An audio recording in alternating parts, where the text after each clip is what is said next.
أعوذ بالله من الشيطان الرجيم بسم الله الرحمن الرحيم السلام عليكم ورحمة الله وبركاته. My name is Muhammad Nurossobah Bin Zakaria and my matric number is 1233112. And a very good day to everyone. Today I like to briefly introduce one of the most influential and also controversial figures in modern Quranic studies, John Wansbrough. Let's start by getting to know who he was. So, who exactly was John Wansbrough? John Wansbrough was an American-born historian and Islamicist.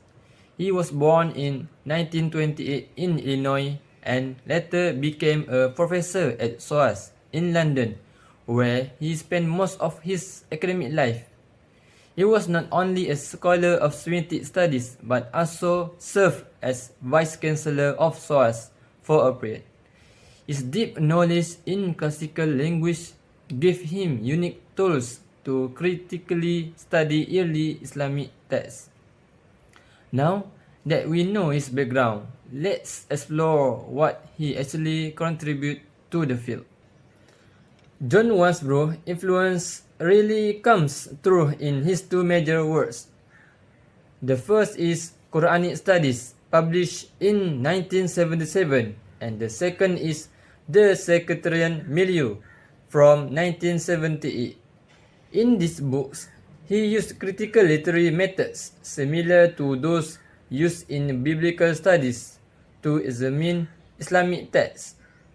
These works challenge many traditional assumptions about the origin of the Quran.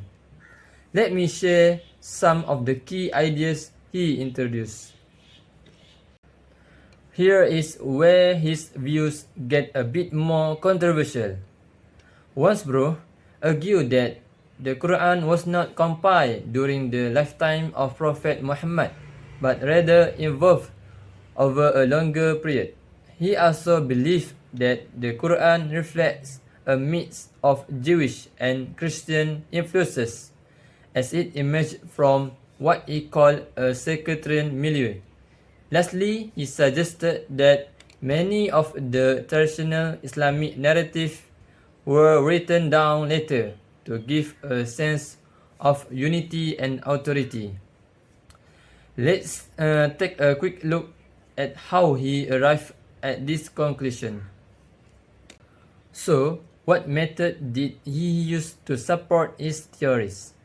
Wansbrough did not rely on traditional Islamic sources alone. He used literary criticism, looking at patterns, repetition, and styles in the Quran, just like scholars do with the Bible. He also studied the historical and social context of the early Islamic period to understand how the text might have developed. Because of this unique approach, his work left a strong impression of many scholars. Even though his ideas were debated, Wansbrough's legacy is undeniable.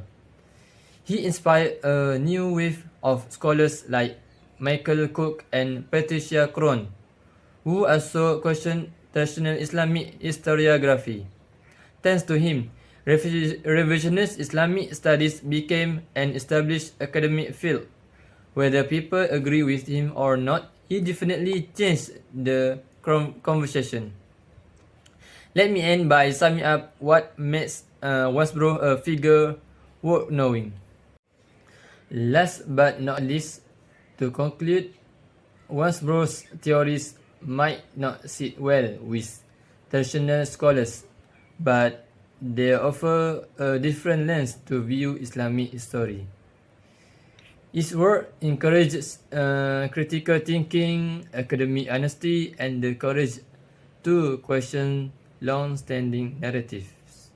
And that, I believe, in his biggest contribution. And then that's all my part of my presentation. Thank you for your attention. I appreciate that.